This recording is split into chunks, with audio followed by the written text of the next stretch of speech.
Hi, this is the Westchester Borough Smart Growth Committee meeting. It is August 13th and it is 7:06 p.m.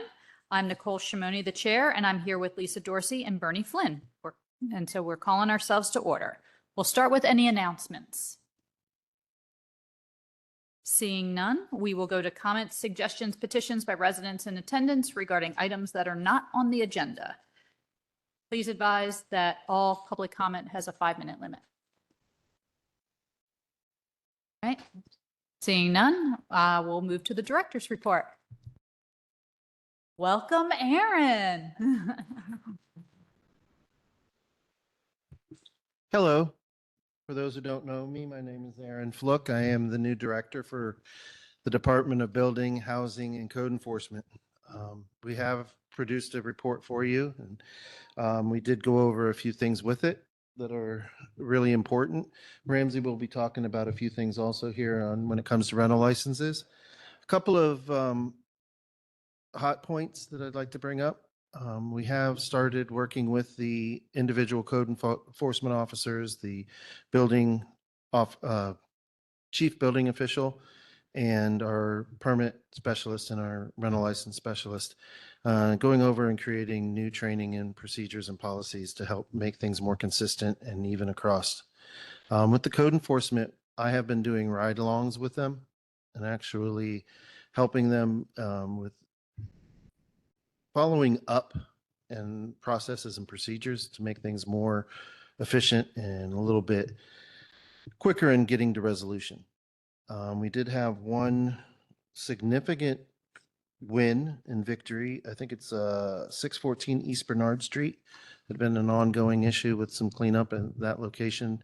We finally had the resolution on that, and all the cleanup has been done and corrected on it. It was a source of joy on my first day in town, so I'm going to call that a victory for my first day.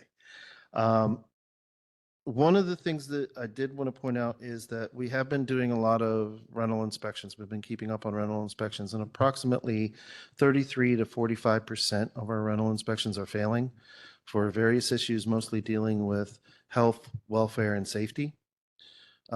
We have instituted a couple of, and this is a good thing because we're actually getting in and actually finding out they're not necessarily overbearing or difficult things to fix, but these are things that really affect the well-being of the individuals in Westchester.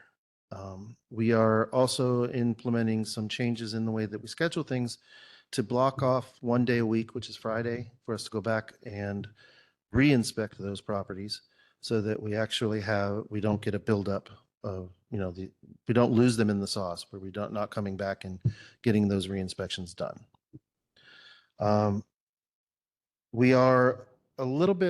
We're doing very well with the rental licenses, and I'd like to invite Ramsey up to speak on that.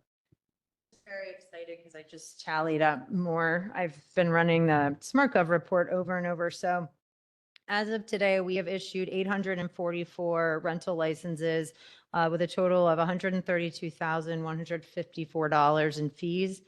That's about 56% of our total licenses, which doesn't sound great, but it's much better than where we were before. And we will then, Aaron and I are working with Keisha and Wendy and the rest of the office on, and I think we should put this out publicly. We are going to start sending NOVs, notices of violation, to everyone that has not completed their rental license renewal. And people call them either threatening letters or naughty letters. We hear the term a lot.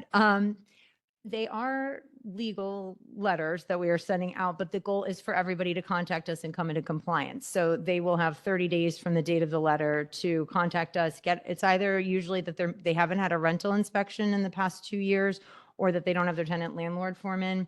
Bernie loves the SmartGov, and he can walk anyone through how to submit their tenant landlord form. But I'm really proud of all the progress we've made, and just want to give a heads up to the public that we will be returning checks. A lot of people mailed, I think we have 310 checks still here. We've already mailed back about 128 because people mailed them in without doing any of the other legwork. And we're really being clear that we're not accepting payment until all of the items and requirements have been taken care of. So all of the licenses are very clean. It's very exciting. So thank you. Thank you. Look, you mentioned that 30 to 45% of their failures, and you try to go back on Fridays to do a reinspection. I think with the reinspection, didn't we not agree that there was an additional fee for reinspection, or didn't we not pass that?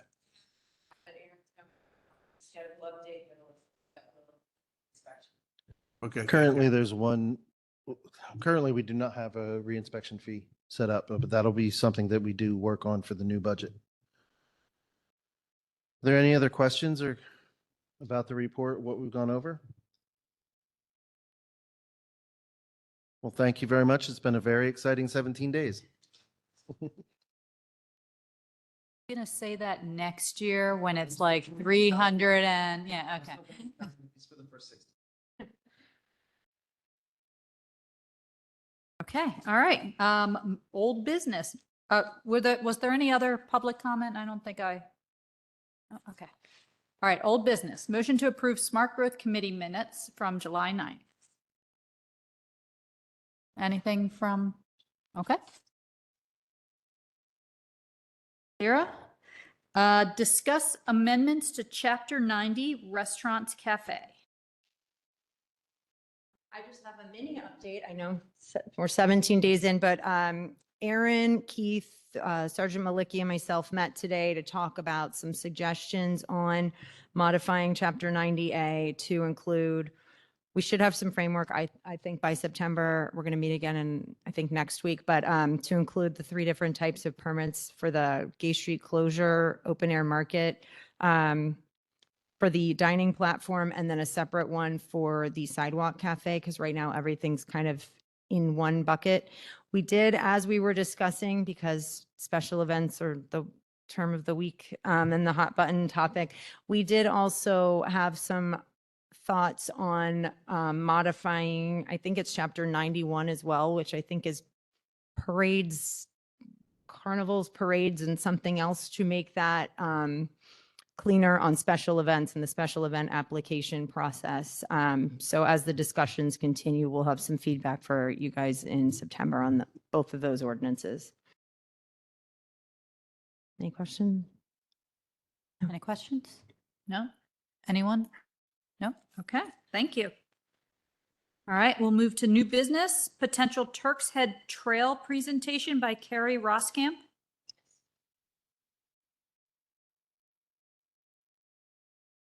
Hi, everybody. Should I address you or turn around or you? Okay. My name is Carrie Roskamp. I'm a fairly recent resident of Westchester. I live in Thornbury Township. And I don't know how the slides work here. If somebody advances them, I have a few slides. Hello? Am I talking loud enough? Okay. Well, anyways, thank you for the invitation. Yes, this presentation will be very short. It'll be about the Turk's Head Trail, which is an idea for a rec trail going through mostly Chester County, overlapping a tiny bit of Delaware County. If I could have the first slide. Great. Does this detach? No. So, yeah.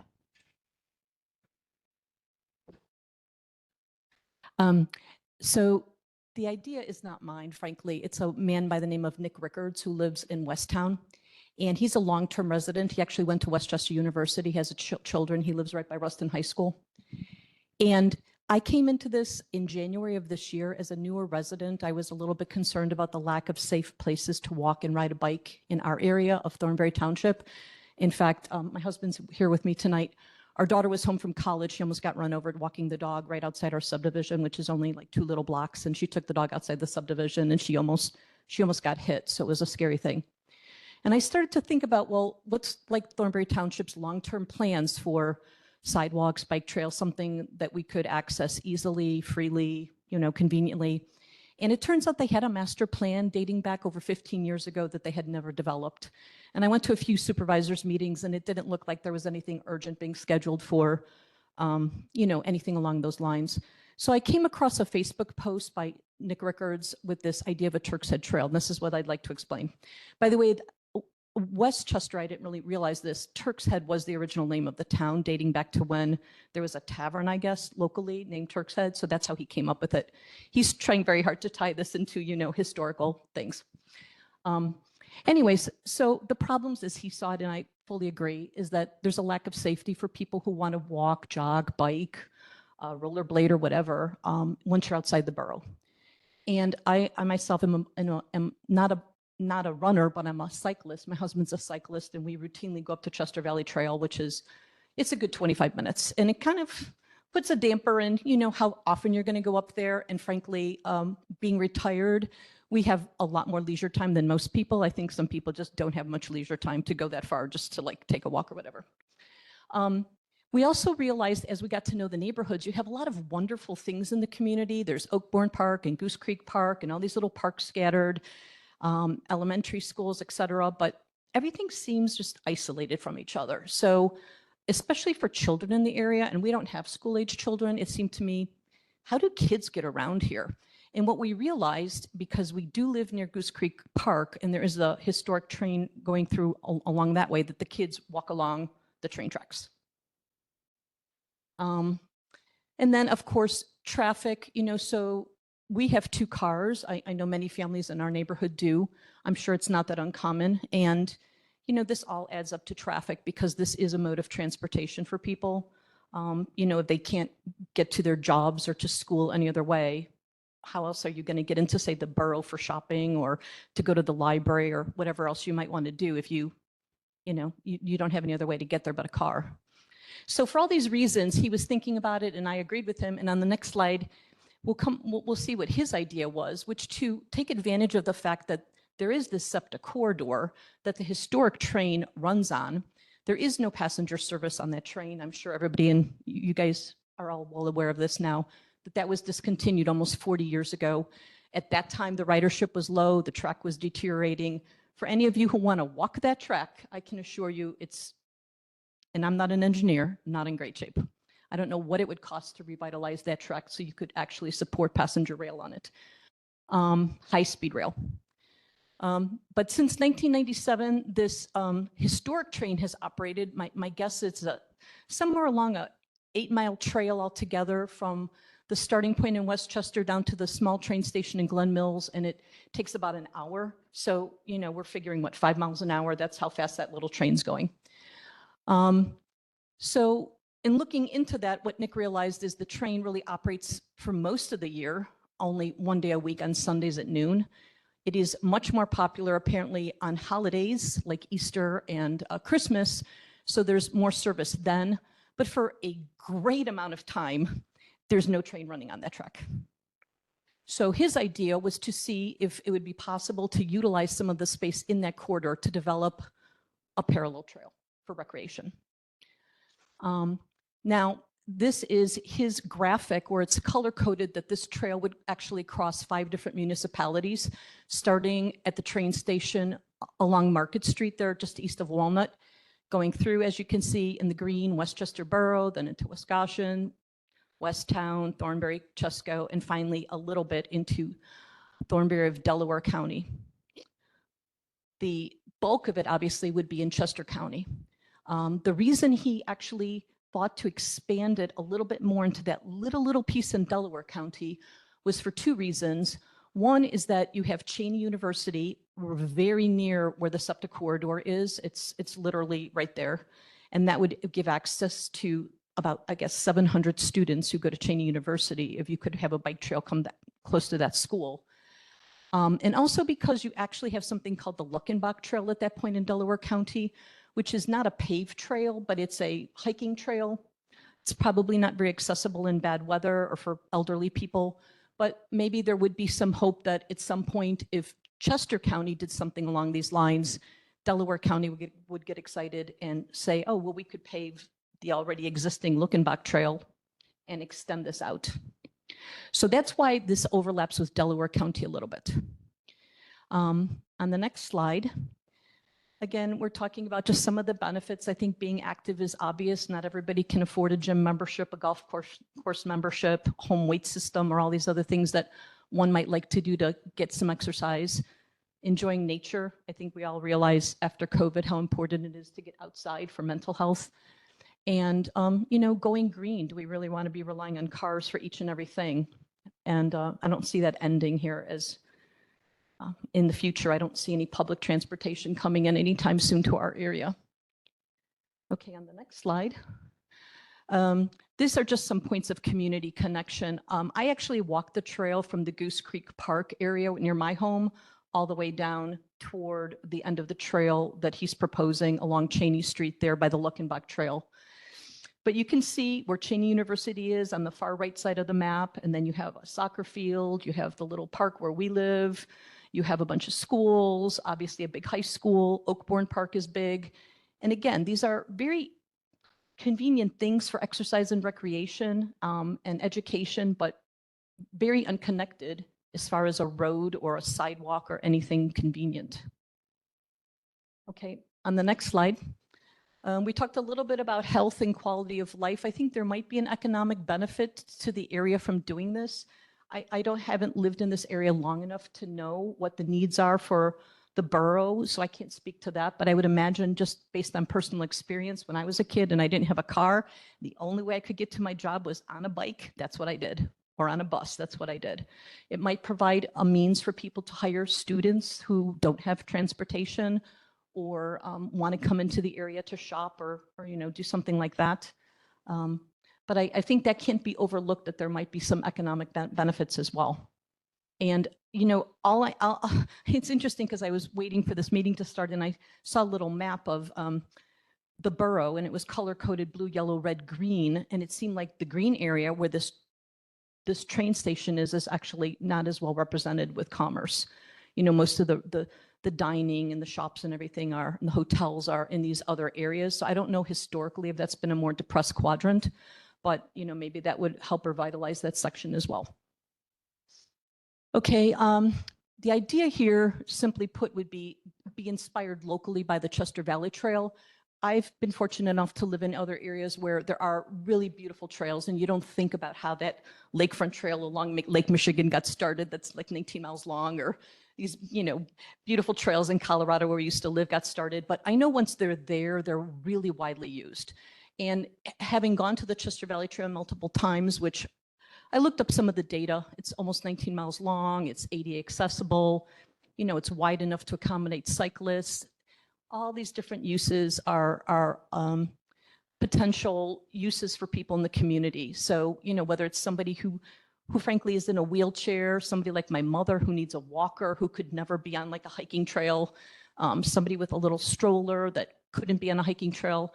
I think there's a wide variety of people that would benefit from this. And I'd hope all of us can think very broadly, not just like what we can do, but like what other people who are less fortunate have access to, and what they can afford to do and where they can afford to go if they want to enjoy nature around here. So yeah, like I can get in my car and I have a membership at Longwood Garden and I can walk there for 3 hours anytime I want, but not everybody can do that. So this would be the inspiration, and I think the more I think about it, the more I think it's critical that this be an asphalt trail, in the sense that now that I've been here a bit and I realize how much of a problem it is to walk through rural trails that have grass and mud when it rains and ticks when the ticks are in season. I mean, these are all things that make walking along the grass trails a little less desirable at some times of the year. Okay. I was just trying to do a quick analysis of how many people or how many households live in these different areas. And so obviously some of these sections are smaller than others, like my little section of Thornbury is tiny. But all of these areas have expressed some interest in having more bikes and trails and open space. And this is the rough breakdown of the populations and households. I think it comes out to, on this slide, I have a later slide, I think it's 63,000 people, and that does not count university students at West Chester University, which I believe would be 17,000, and possibly 700 more around there for Cheney University. So if you add those numbers in, I think you're up to over 90,000 people locally.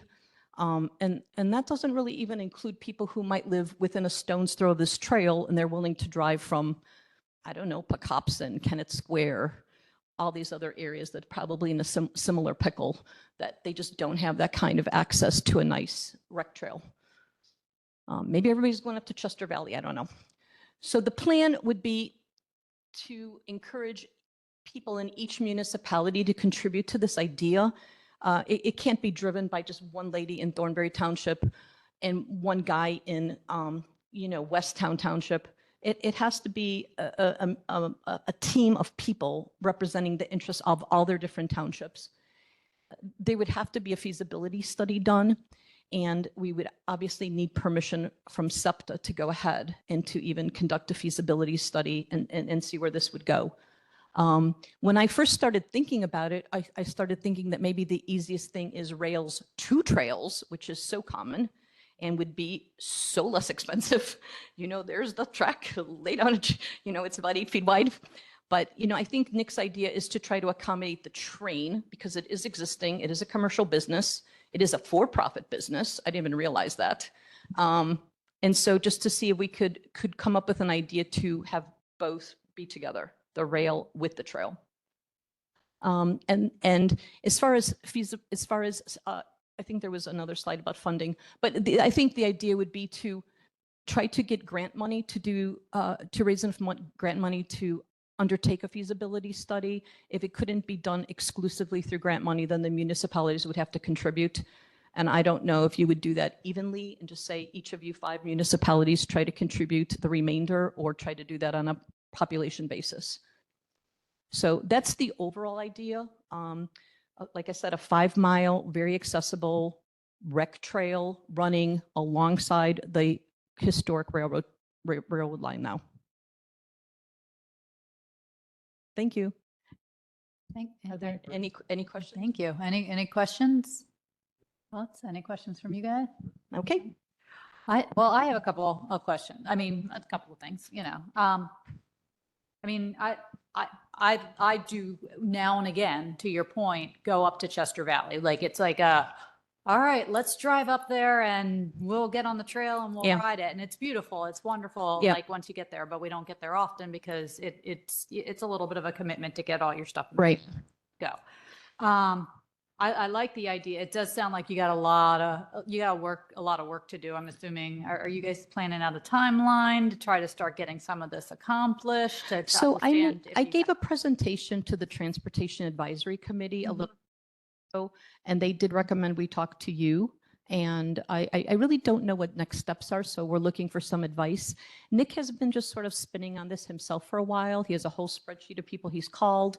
One sticking point, frankly, was that there is an effort to restore passenger rail service on this same train line using a battery-operated train.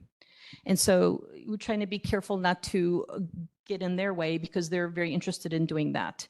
But it seems feasible to do both, given there would be enough room in this corridor to do that. You do have, when we lived in Colorado, there were certainly bike trails that were alongside passenger rails. You just have to have the appropriate space. So I think when they approached SEPTA, and this might have been a few years ago, I think at that point, they were even just wondering what was going to happen to passenger rail. And it just seems from the Amtrak situation recently that is not great, So maybe that's less of a worried about, a high-speed train going from the Wawa station through the conventional way. I don't know. I don't know all the history of the trains around here, but it seems like people have kind of given up on a lot of that. You know what I would suggest, and I can get you, do you know about the theater in Westchester, the Uptown Theater? No. Okay, well, there's a theater in Westchester, Uptown. Okay. Disclaimer, I'm on the board of it, but I got involved a few years ago, but it was after some other people had gotten involved, and it was like 4 people sitting around having drinks, and they're like, we should get what's Westchester missing? Waterfront property, a theater. And they banded together and they got support and they worked on funding, and they were able to come up with this wonderful theater that we've now had in Westchester since 2017.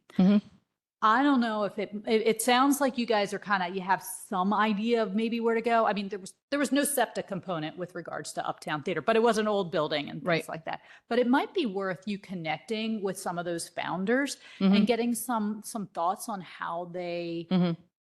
started drumming up, support and Right. drumming up, people to really start working on this project. Now, Right. there's different components. Uptown's only in Westchester. You've got 5 Right. municipalities to work through, but it So, might so, still be so there, I worthwhile. know there's a council of governments that is, I think they abbreviated COG. That was another idea, is to approach them and to say, this would almost be an ideal project for you to consider. Because like I said, it's not one municipality. It affects so many that it would almost have to go through something like that. So that was one idea. But I just want to say on a personal level, like I said, I'm an older person. We've lived in a number of states, and so you see the good and the bad depending on where you lived before. This is a lovely area. We wouldn't have moved here otherwise. But I will say, I think it's really a matter of when somebody will get killed or hurt seriously because of a lack of accessible, safe pedestrian and bicycle paths. Not if, when. And quite aside from Chicago and Denver and some of these other places we lived that had wonderful trails, we also lived in a small town of 8,000 people in Connecticut, which was a lovely area, but there were no bike paths. It was very like where we're living now. And 2 people we know very closely almost died because of, one was a pedestrian walking the dog, got run over, has had 14 operations on her legs. The other was a lady who was riding her bicycle on a road with a shoulder, no less, not even like, 202 or anything like that. And she got run down on a Saturday morning, was my son's school teacher, in a coma, years to get back from that, to learn how to eat, to learn how to talk, to learn how to walk, barely survived. So, these things do happen. And it's, like I said, I think it's really a safety concern that, especially as the population grows, and I wasn't here, for the last 10 or 15 years. I know this area has developed, that farms are being developed, more subdivisions are going in. Our own subdivision is, I don't know, less than 20 years old. So I would imagine that this is not going to surprise you to say, I think this is a concern for people. And anecdotally, just when I walk around to people at Goose Creek Park or Oakbourne or wherever, and I say, would it be nice to have this nice trail 5 miles long going into Borough? They're like, oh my God, that'd be fantastic. We're so tired of doing miles around Goose Creek Park or the Oakbourne Park Loop or whatever. They would just like the variety, not to mention for their kids, the safety. And, I did try to do not a documentary or anything, but when I was walking my little 2 or 3 miles of the track down there, I was just, there's ice cream sundae cups, there's old socks, there's pens, there's beer cans. You see kids walking with their bikes along the tracks. I mean, kids are using those tracks right now. It's just not a good way to go. Okay, thank you. Thank you.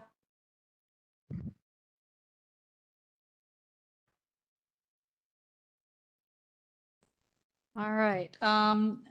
Item B, townhouse proposal for 410 South High Street. Presentation by Pete Stas. Yes, bless you. Hopefully you're not allergic to townhomes. Let's have now the pointer.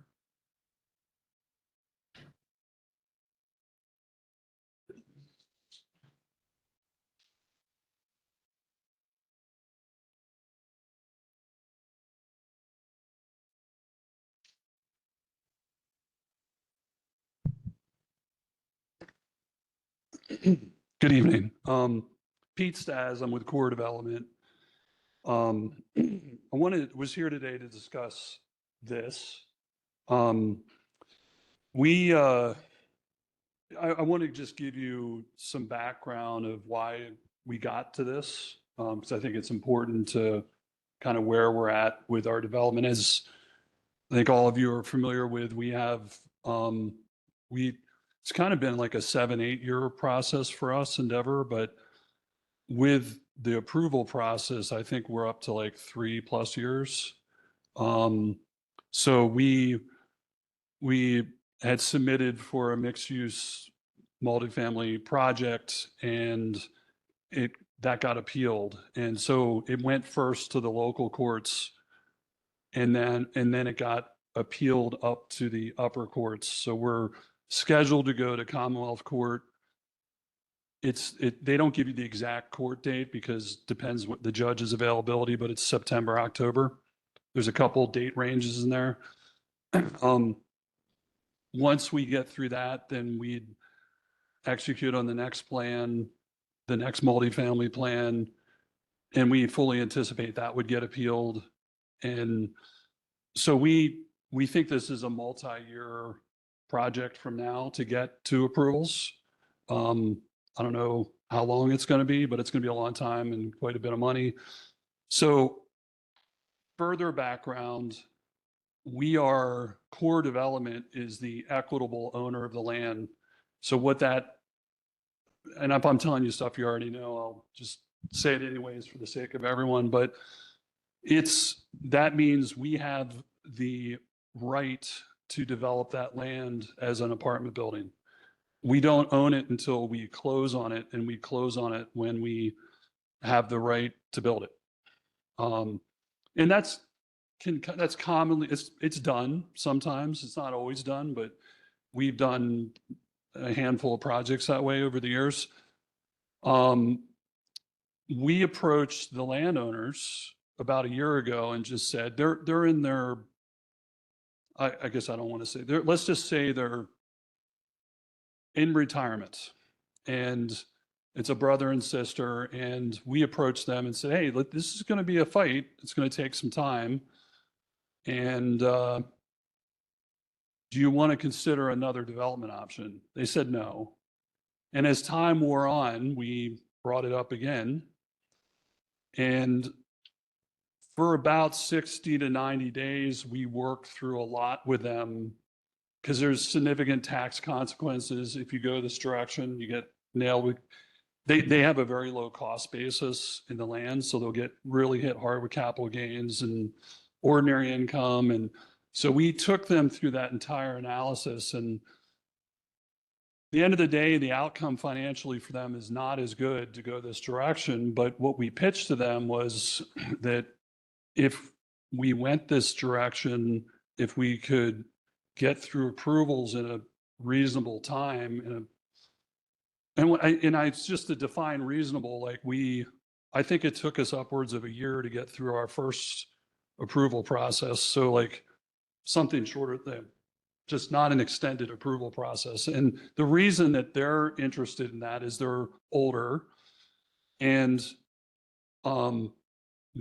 the more that we spend through the court process, it comes off the value of the land. So the more invested they are in that, they make more with the multifamily project. So it just kind of makes sense if they can't get this done in the near future, they're just going to stick with a more profitable plan. So that's kind of some background on how we got to this. So I'm going to just describe the plan a little bit.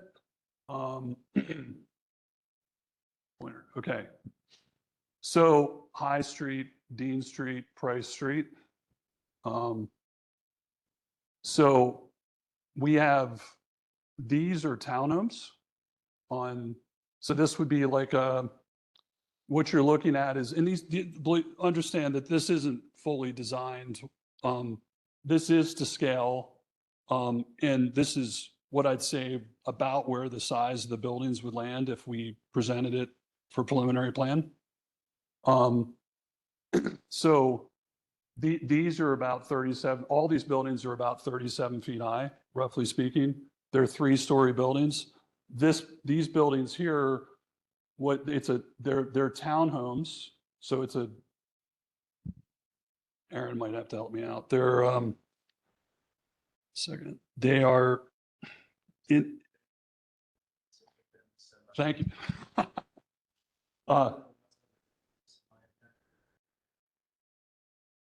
Thank you, Aaron. So this is one family unit. The parking is both cars park in the building. Okay. And actually what's interesting about this design, and it's not, understand it's not, this is concept, but there's like a living space up in the attic. And then you have this really nice backdoor porch. So it could be like a master bedroom with a porch out the back, which is, I think, is a nice feature. These here and here are 2-family units. So what you have here is, we call them stacked townhomes, is kind of the industry term. And on the first floor, you have a garage, and then the lower unit would have living space up here. And on the second floor, they would have living space maybe up here. And then the second unit would be living space here on the second floor, and then the entire third floor. And the nice thing about these units is you end up with a smaller 2-bedroom unit on the first and second floor, call it 1,300 square feet. And then the upper floor would be closer to 2,000 square feet. But it gives you that's really nice size for a starter home for someone. So dare I say affordable, it would be something that for there's not people in the borough that are building units of that people are building large townhomes or single family homes. So I do think it does offer a nice starter home for someone. The parking in these works with, again, there's two car garage here, but one of the units they park their car there and then one behind, and then the other unit parks their car there and one behind. Okay, so you have 2 cars in the garage and 2 cars in the driveway. These are the same type of homes.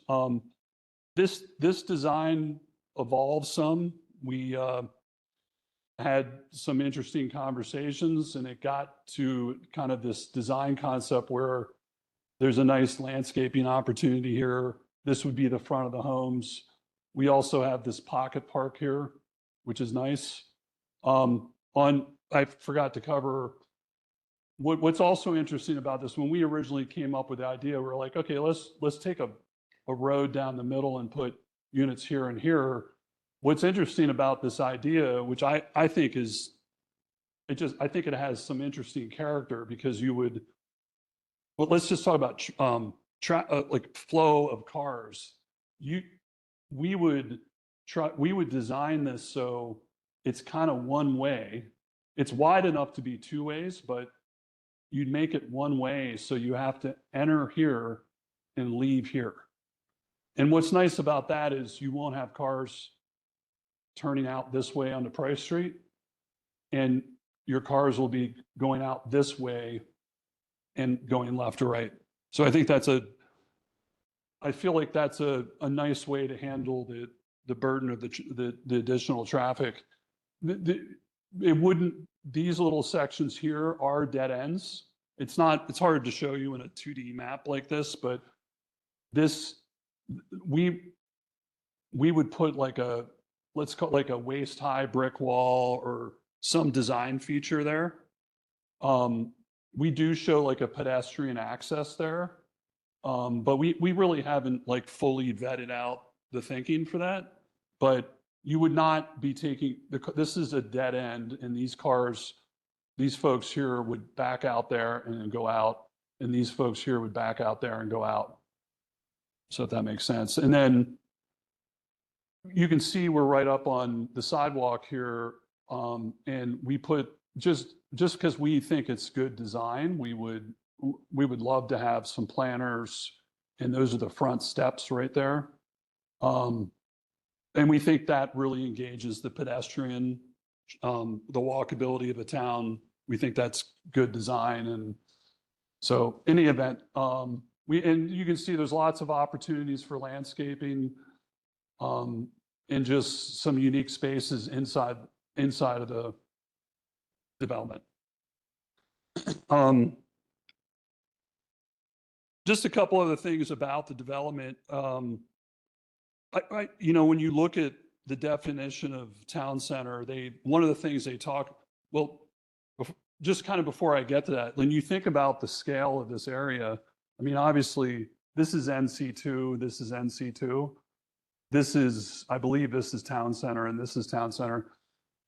I think the scale of this fits very well with the area. In the town center definition, when you look at it in the zoning code, they talk about protect the character of the adjoining residential zoning district. So I think this does that. And I think some other benefits to the community is encourages the walkability and the pedestrian amenities. I think there's some really nice things to look at here when you're walking up and down the street. And then I mentioned the just adding this housing would ease. I mentioned the more affordable, smaller units, but on the first floor, but I think just adding some new units to the borough eases the pressure of housing prices right now. I think last time I checked, I think it was the average sale price was 620,000. So that's one way to help ease that burden by adding some additional housing units. These units, looking at the zoning, this is allowed, the zoning specifically as allowed uses, you're allowed to do, as Aaron was mentioning these names again, semi-attached, attached single family, and 2-family dwelling units. So you can do, all that is specifically listed as allowed use in the town center.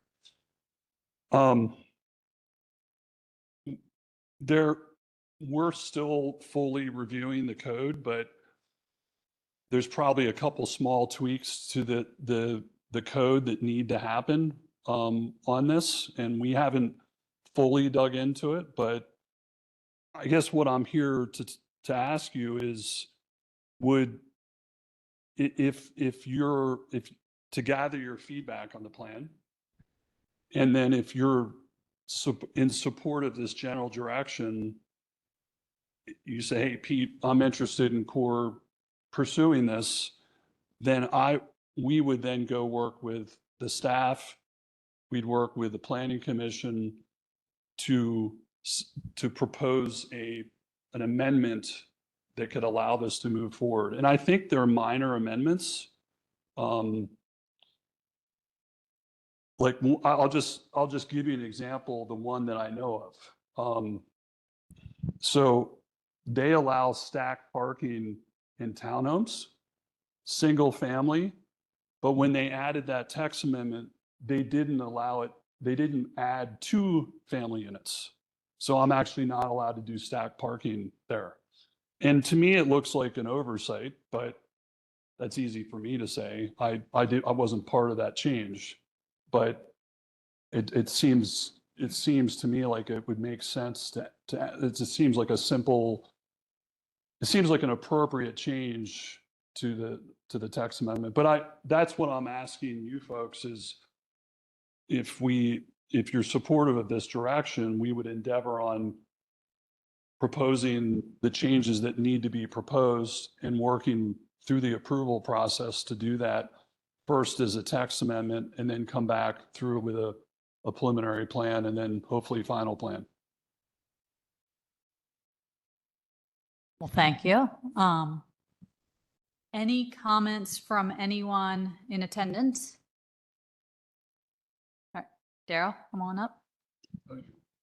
Darrell Cook, South Walnut Street. Would the High Street curb cut still be included for deliveries and drop-offs? I haven't really thought about that. I mean, in this case, you can get, we actually, my civil, when he put this in CAD, he did the trash truck drawing and everything. It all fits. So I would think that any deliveries coming through here, they're driving through here, stopping at the house, running the pizza in, the Amazon guy's coming through, person is coming through.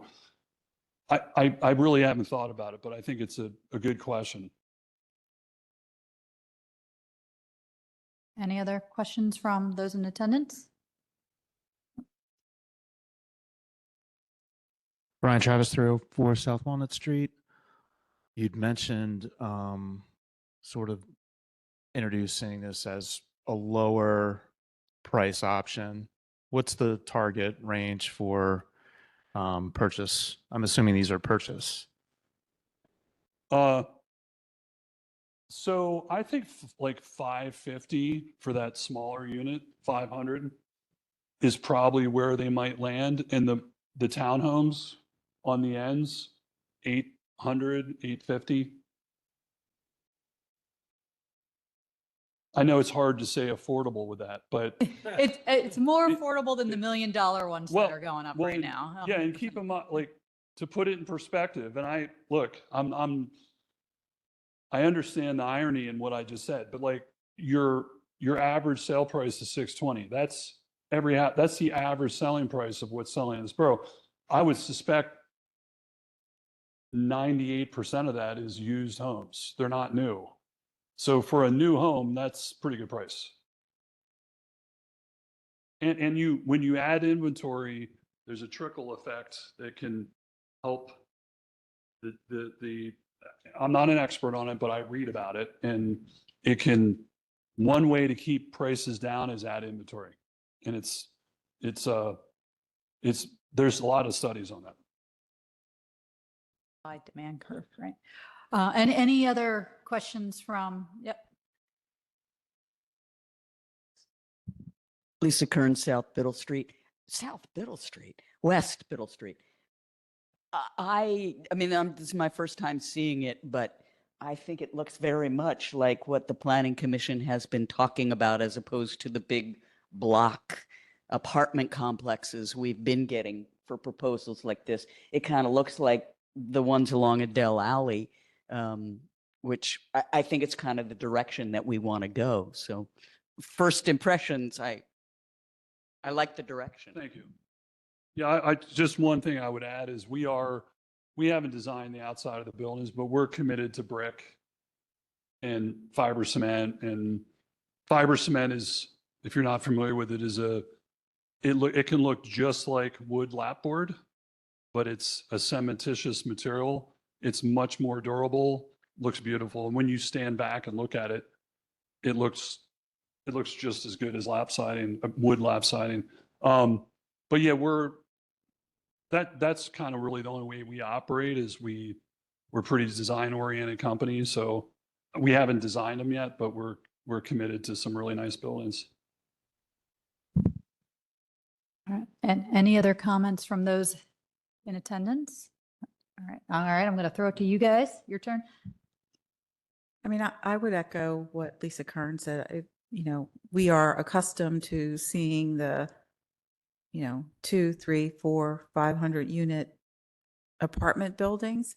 It's nice to see, I mean, these are not single family homes, obviously, but it's nice to see an opportunity for folks to purchase a home, right? At this concept level, I would support it if that's what you're looking for tonight, Pete. Yeah. Obviously, there's a lot more work to do, but I like the direction that this is going.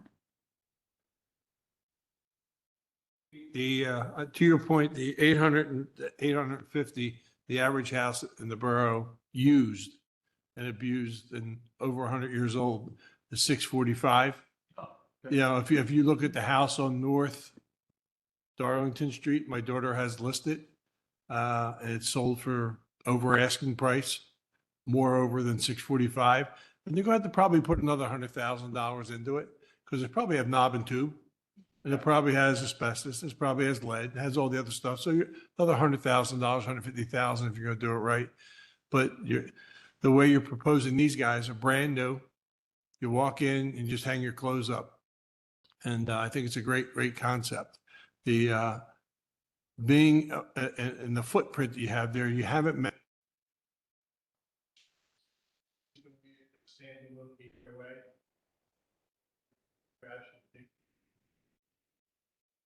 Side.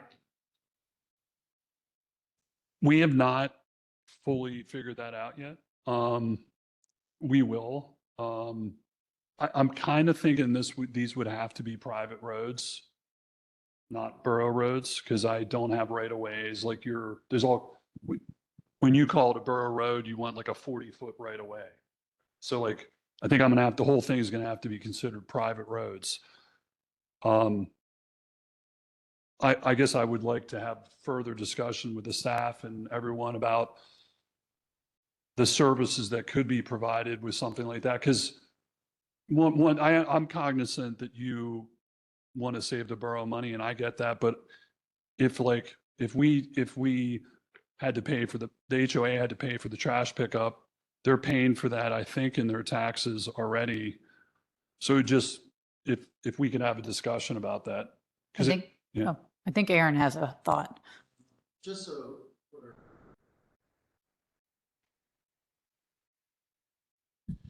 Just for transparency, we did meet with Pete and sit down and discuss this previously before we came here to make sure that, what was going on and how things were how things were going to happen. We did sit down and create a number of questions that we needed to follow through before we got even to the Planning Commission.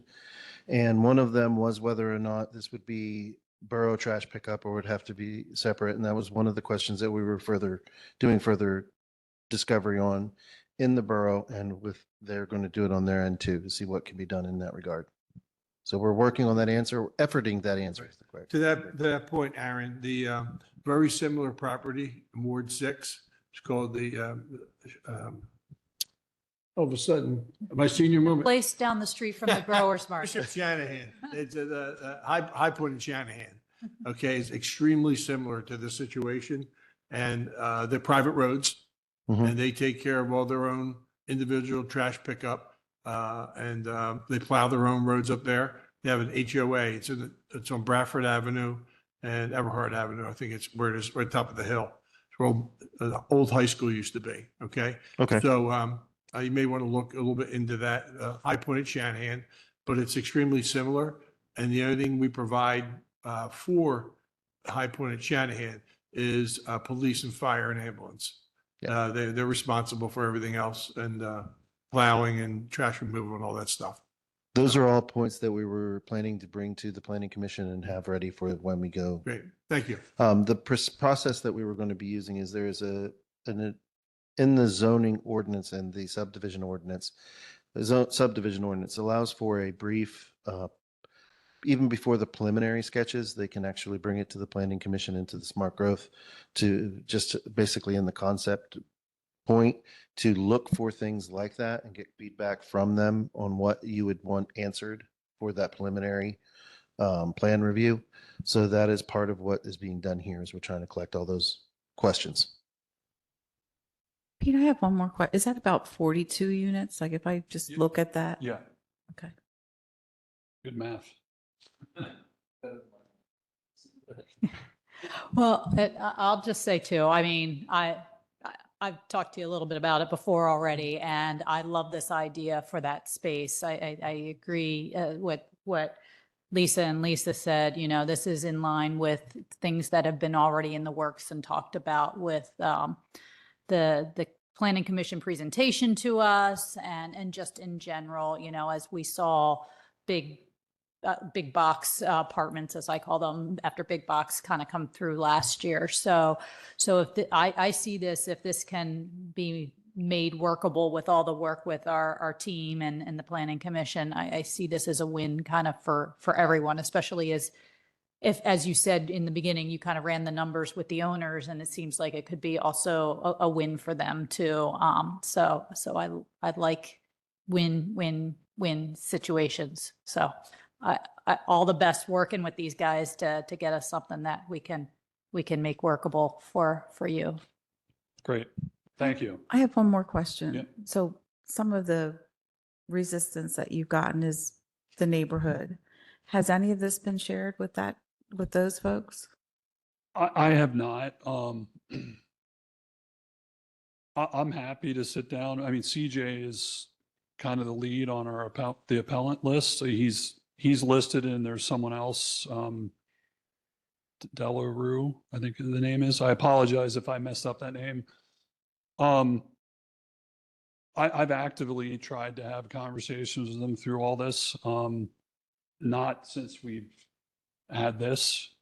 I'm happy to talk to them anytime.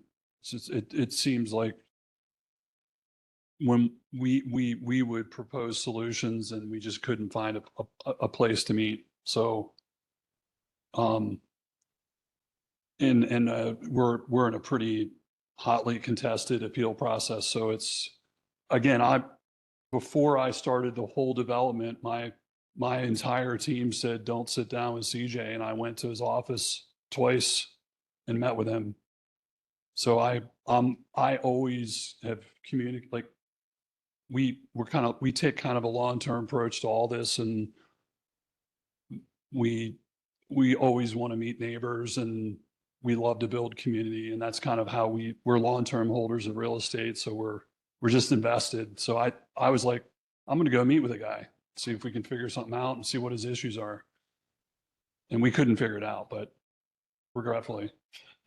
Thank you for that. Yeah. I was more curious than. Yeah.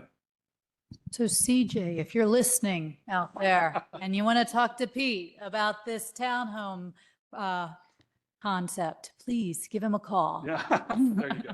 Thank you.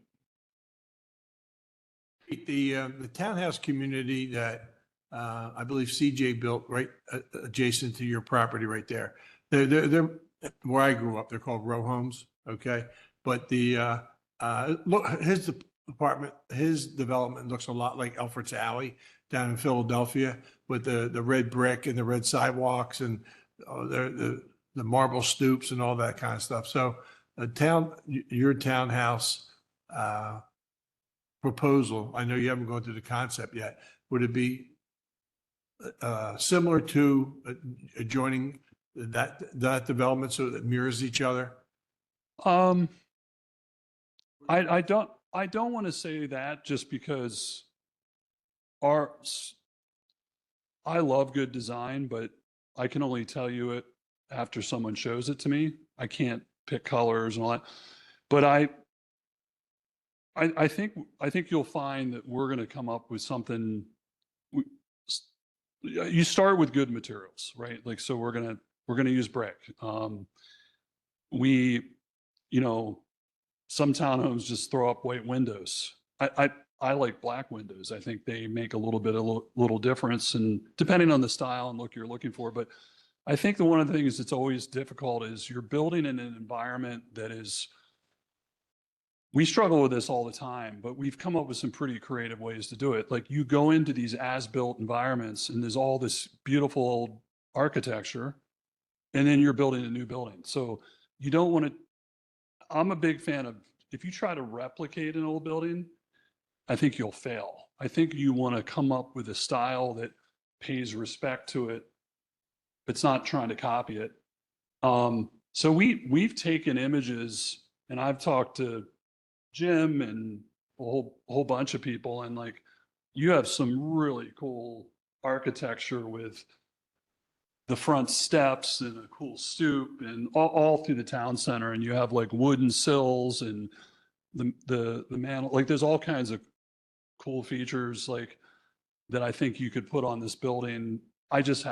We haven't got that far, but I sent you enough front steps. You have. Annapolis was my favorite visit.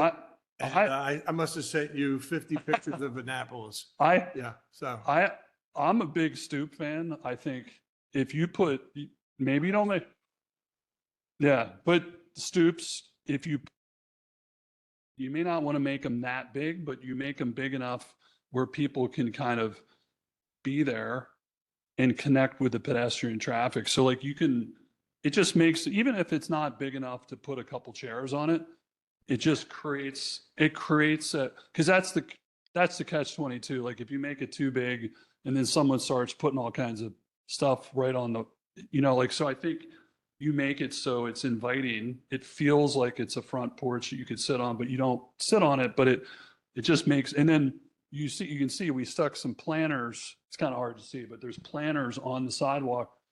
So you have your front porch, you walk up, and then there's some green.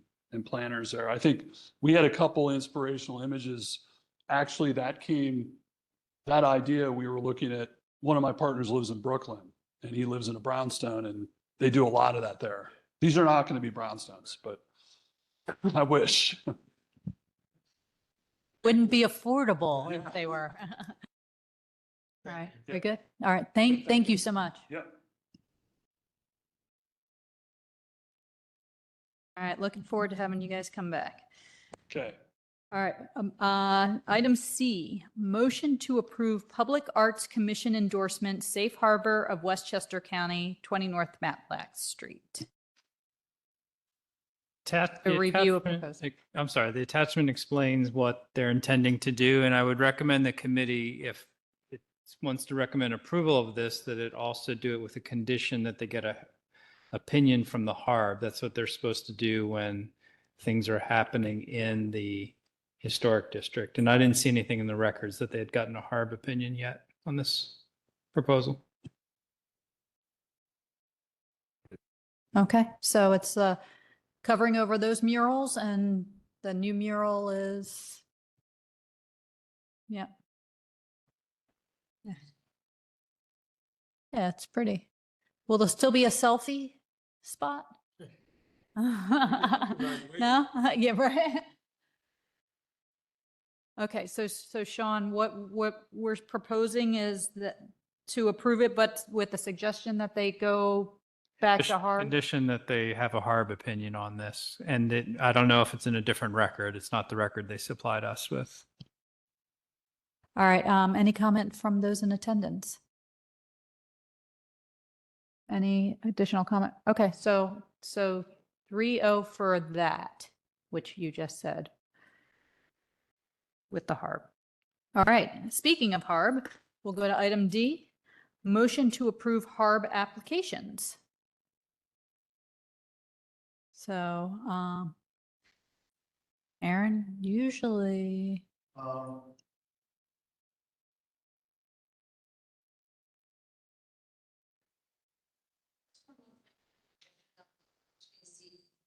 St. Agnes. HARB that we had last month No. from St. Agnes. So it looks like they updated their information, and it looks like they approve based on, there's some wiring and condensate specific, so with some conditions. 18 West Market, And signs. sorry. This is for legal firm, Shannon Mandine Esquire. McDonald, sorry. Wrong last name. But yeah. And it's going to go, the sign goes below that sign. So I think pan down. Yeah. So I think Harb said something along the lines of, this is a little lower than usual, but because of where it's located and where the steps are located, it's a-okay. It's pretty high. Yeah, okay. All right, so then Market Street exterior renovation and sign for 133. Let me remind myself what this one was. Oh, five, okay. Church Street. Well, oh, okay, the Lash and Brow place is moving into 5 census or something, okay. Submitted. Okay. They recommend, Okay, no conditions. all right, and then the other one, 301 West Market Street, and that one is for, let's see here, the executive assistant title insurance, and, yeah, and where did it go? And there are some conditions there. So just some clarifications on brackets and deleting things, conditions. All right, we'll keep moving. And then the last one, 20 West Market Street, door window replacement, also Shannon Mandine property. It's the back, it's in the dirty alley, which Aaron, hopefully you guys all connect on the dirty alley if you haven't already. Okay, did I do something with the gavel that made you guys have to stop talking? Okay, yes, so yes, so I think the idea was Harb said, okay, with some restrictions on that one as well. It has to be wood. They have to match the other pieces, the other sills, and the brick has to match when the brick gets infilled. Okay, you guys good? All right, we're good on all of these? 3-0? All right, motion to schedule a public hearing to amend Chapter 66 to change penalties for disruptive conduct notices. This was what we had discussed adding, I believe it's escalating 3, 4, 5, right? So that we can't have 3, 3, 3 and I get there. So And any public comment about us increasing the point? And we've got mostly Ward 4 people here. So does anybody in Ward 4 object to the points escalation? No, we're good. Okay. How about you guys over here? We're good. All right. 3-0. okay. Discuss amending Chapter 112, 602, zoning referencing curbs and streets.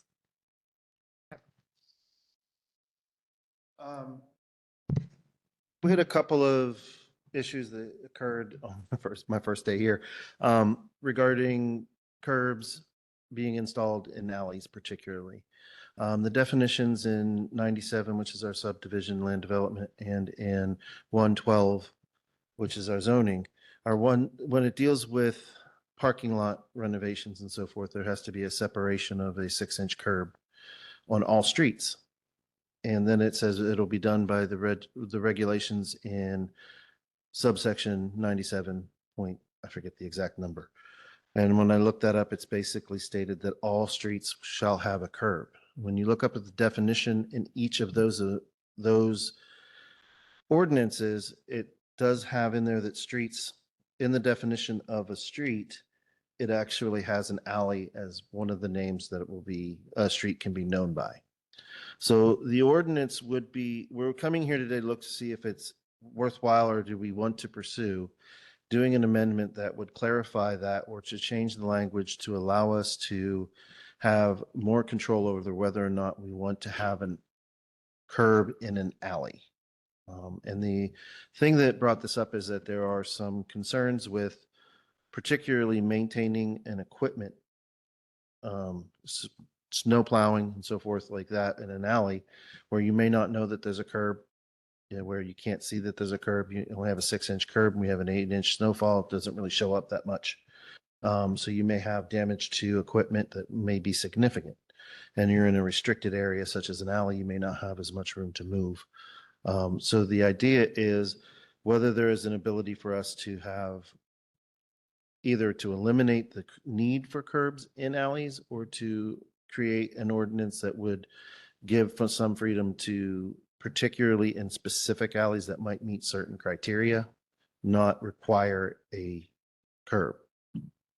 And then to change the definitions in both of those ordinances that state that an alley is another name for a street. So we just want to see if there's any desire or any questions that you may have that may, for us to go ahead and pursue making these amendments and information about it. All right. Any comments from those in attendance? Most of our alleys don't have curbs. Some do. Yeah. Some do and some don't, but the ordinance does call for any land development. So if you redevelop something in any way that is considered significant enough for you to come in for a review, then you have to add a curb for that separation.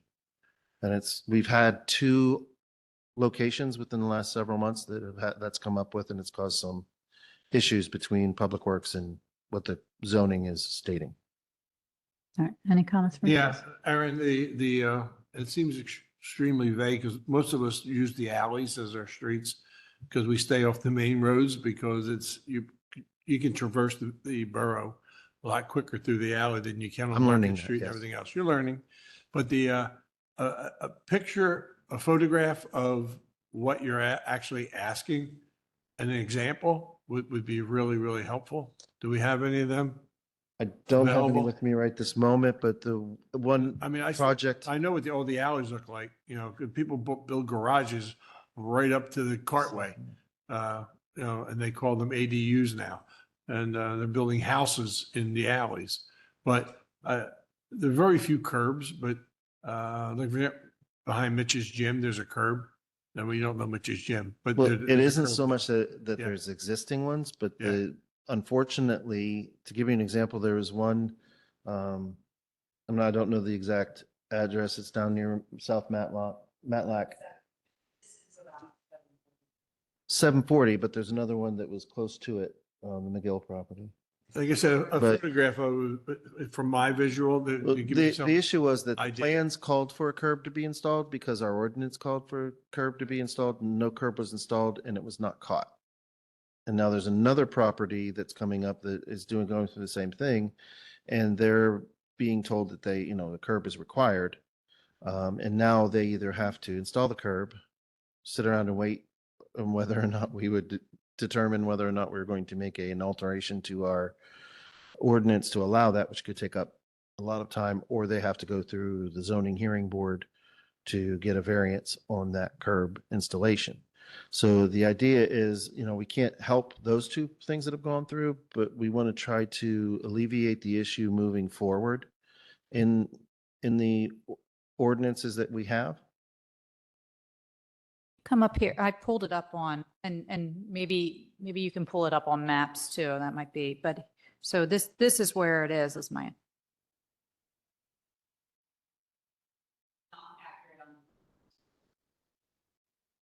Aaron,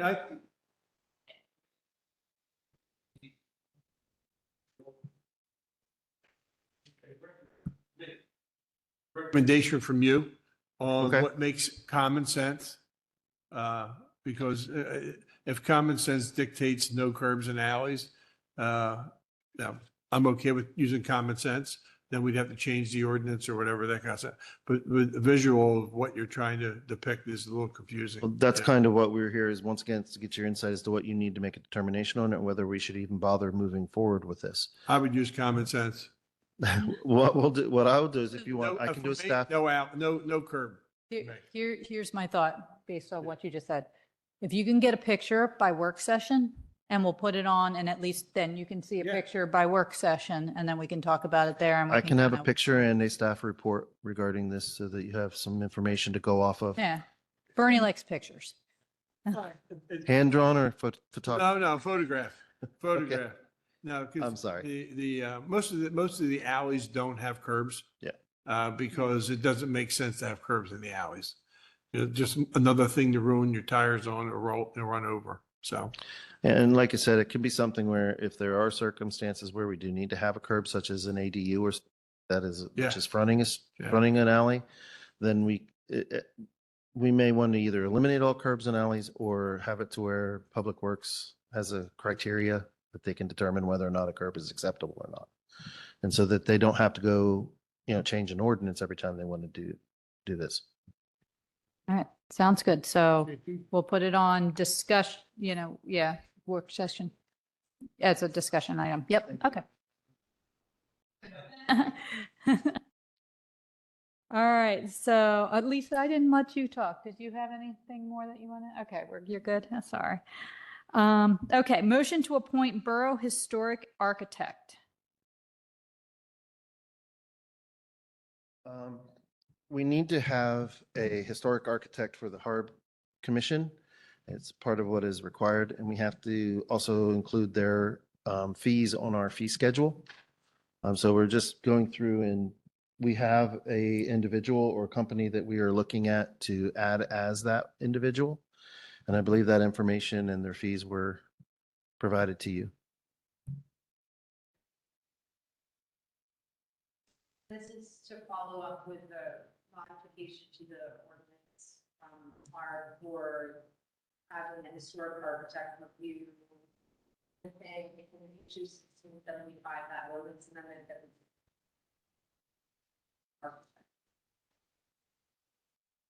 And this is their recommendation for you.